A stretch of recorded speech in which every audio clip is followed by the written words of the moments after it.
Good day, this is Rob J. of Solo Harmonics with another video. I'm going to do something a little different this time. I'm going to tell you a story. This story takes place in my hometown of Kingman, Arizona, when I was in high school. And that high school was none other than Kingman High School, which is now known as Lee Williams High School.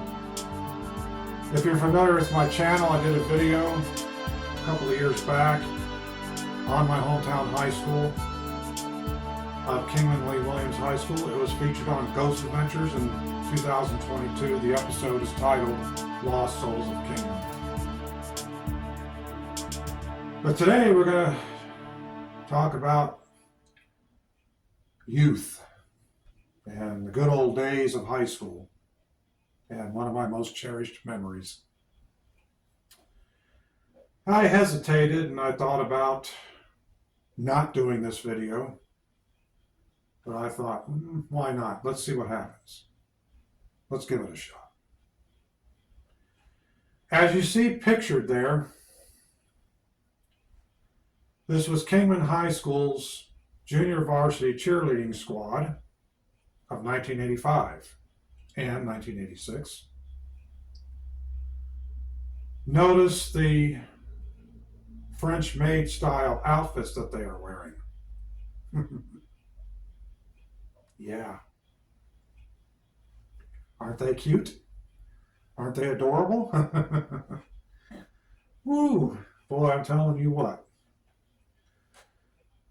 The two girls that are named there, Lisa and Shelley, I had in my Spanish class, first period, with Mr. Murillo. Mr. Murillo had only one arm. That's right.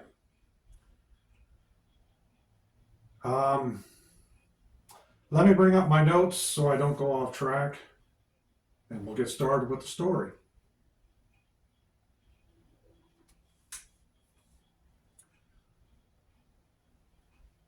Her sweet perfection,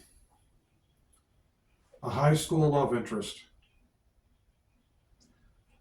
Once upon a time in a small town in northwest Arizona, getting older, I often find myself thinking about my youth. One of those fond memories is my love interest for a fellow student. Her name is Lisa, and she attended Kingman, now Lee Williams High School in northwest Arizona. I was a student at the school for about 2 years. Here's my heartfelt story. It was December of 1984, and I had just recently moved back to my hometown of Kingman, Arizona. I was weary and now registered at my third high school in less than 2 months. My first period class was Spanish with Mr. Murillo, whom only had one arm. He seemed stern and not very approachable to me. The counselor had introduced me to the class on my first day. I found a seat in the middle section as the other students gazed at me. They all made me feel uneasy at first.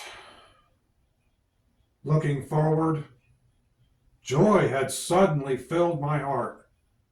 There was Lisa, a beautiful girl sitting 2 desks in front of me.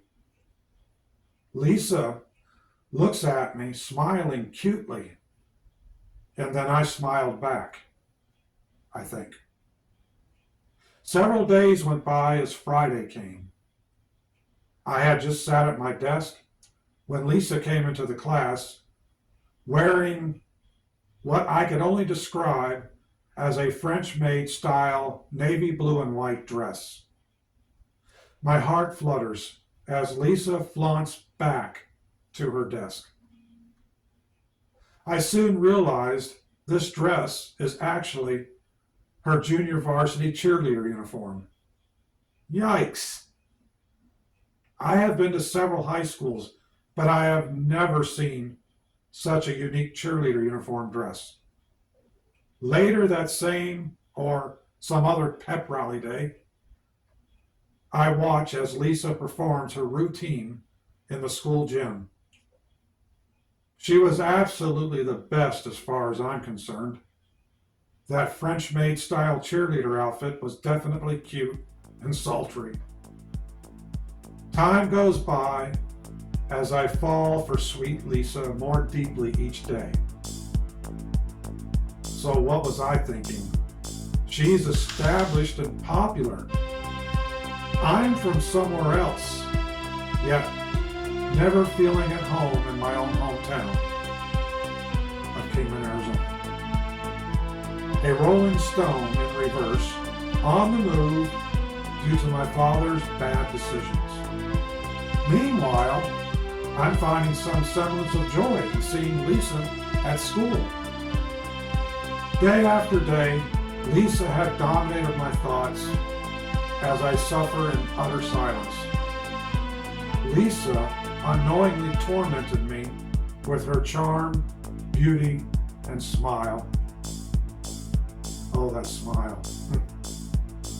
One day, as the school dance was approaching, I became brave and confident as I planned to ask Lisa to the school dance.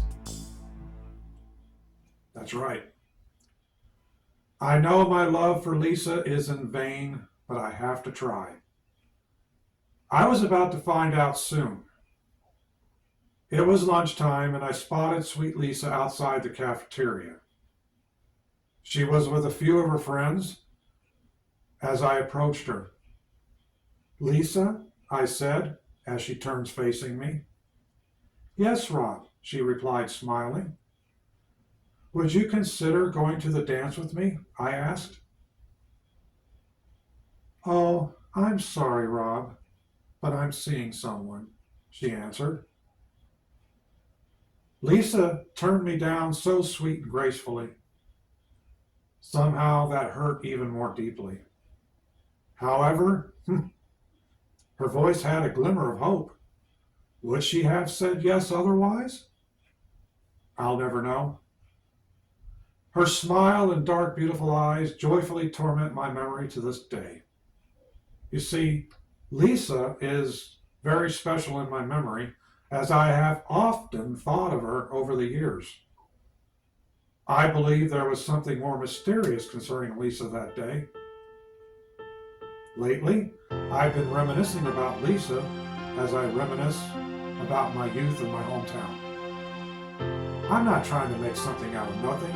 However, there is just something so haunting about my memory of Lisa. One of my favorite songs growing up in Kingman was "I'm Not Lisa" by Jessie Coulter in 1975. Yet I fell for a girl named Lisa 10 years later. I was born in Kingman as well. I may have some spiritual connection to that area. Kingman has a tragic and very haunting past. That high school is located on a burial ground and was featured on Ghost Adventures in 2022. Lost Souls of Kingman is the title of the episode. I published a video based on that very episode.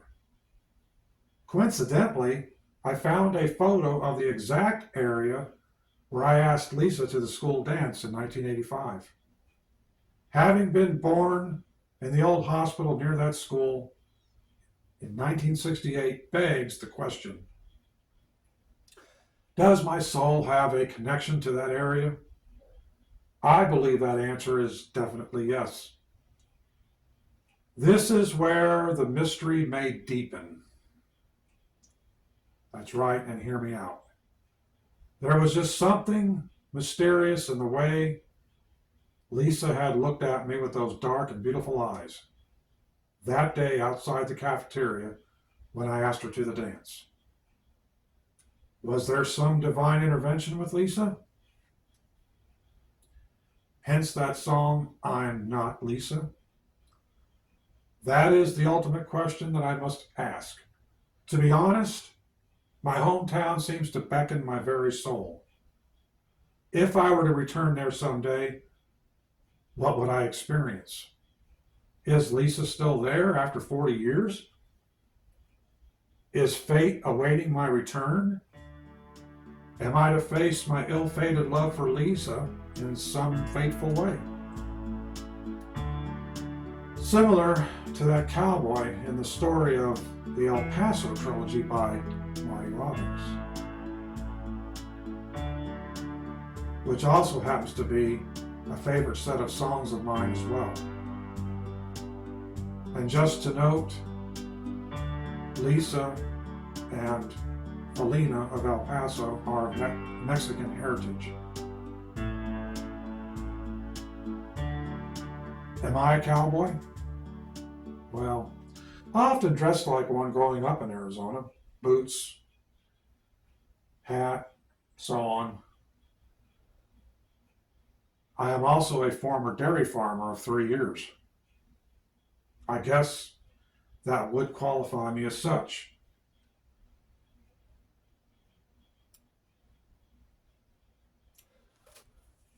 Was there something truly divine in her response? Lisa's sweet rejection, or turn down, may have been a blessing in disguise, at least for me. You see, I ended up moving again after my junior year. I finished my sophomore year and did all of my junior year at Kingman High School. Had me and Lisa dated, any breakup would surely have been devastating. Hence that El Paso trilogy story of Felina and her cowboy. Definitely not as tragic, but when you're 17, that's close enough. My heart surely would have been broken. My dreams of Lisa would have turned into nightmares of me missing her night and day, pining for my Felina, much like that cowboy. My ties to the cowboy culture leads me to consider the haunting similarities to be a kind of revelation in this mystery. Any divine grace within Lisa that day would surely not be hers alone. This situation may have been that of which reminds me of Felina from El Paso. If so, then a lesser fate for me may have been avoided. I came across this black and white photo researching Felina of the El Paso trilogy. I was amazed at how this woman reminded me of Lisa. Maybe it's only coincidence, but like this photo, Lisa's smile and beautiful eyes are entrenched in my memory. A bittersweet high school treasure, for sure. The end. You know, we all should cherish our school memories, particularly our high school memories. Some of us have some really intense memories, particularly if you were involved in, extracurricular activities such as sports and so on. I was not a jock. However, I played my fair share of sports in school. I played pop runner football. I played basketball. I played baseball. I ran track.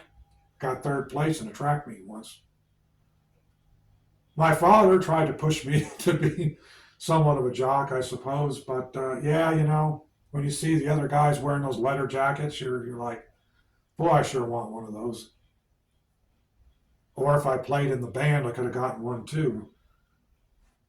But I didn't really do a whole lot of extracurricular school activities. I was always busy working or, just moving all the time. That was another thing. A rolling stone. Against my will, pretty much. But, keeping this a music-related topic as much as possible, there were a set of songs back in those days that I listened to. They were basically odd retro hits of the 1980s, particularly around 1985. And I have a list of those songs right here. Number 1, Dancing Girls by Nick Kershaw. Number 2, Popularity by Sparks. Number 3, Youth by Soft Cell. And an interesting story behind that song is actually a classmate at Kingman High School gave me a vinyl copy of Soft Cell's Non-Stop Erotic Cabaret that year. Voices in My Head by the Naked Eyes. Talk Like a Stranger by the Psychedelic Furs. Sensitive by Reflex. Loose Face by The Fix. Magic by The Cars, off of their Heartbeat City album that came out around 84, 85. The Last Time by Talk Talk. A Friend I Call Desire by Ultravox, off their Lament album. Very good album. And finally, number 10, Madonna's Like a Virgin, that came out in 1984-85. These are the top 10 album cassettes from Columbia House Music in 1985. If you remember Columbia House, when you could order those cassettes back then, or records, I think it was, 8 tracks, what have you. In that time, it was pretty much cassettes. You got so many cassettes for like 2 cents or a penny or 69 cents or something like that. Chump change, you know. So, you know, I ordered, you know, a whole bunch of those, and then one of them was that Columbia House monthly pick, if you remember that, and Madonna's Like a Virgin was the monthly pick. I ended up actually getting that record. But, yeah. These were the songs that inspired my affection for Lisa at that time. Oh, boy. It was a simpler time back then. My situation was pretty tough. I mean, me and my family were financially strapped back then. I really don't think I could have dated this girl, even if she said yes. I mean, because I was studying to get my driver's license, but I didn't have my driver's license yet, and I certainly didn't have the money to buy a car, and you know, money was tight, and I wasn't going to pick her up in my dad's 1977 Ford LTD station wagon with an 8-track player. Classic car. Chrome bumpers, you know, back in the day. 1977. Oh my gosh. But no, I didn't want to pick her up in that car. Something a little bit more modern would be nice. But, you know, it is what it is, man. You know. Anyway, this is Rob J of Solar Harmonics. I hope you enjoyed this video. I had fun making it. But stay tuned for future projects. As usual, all I need is just a little bit of time. Until next time.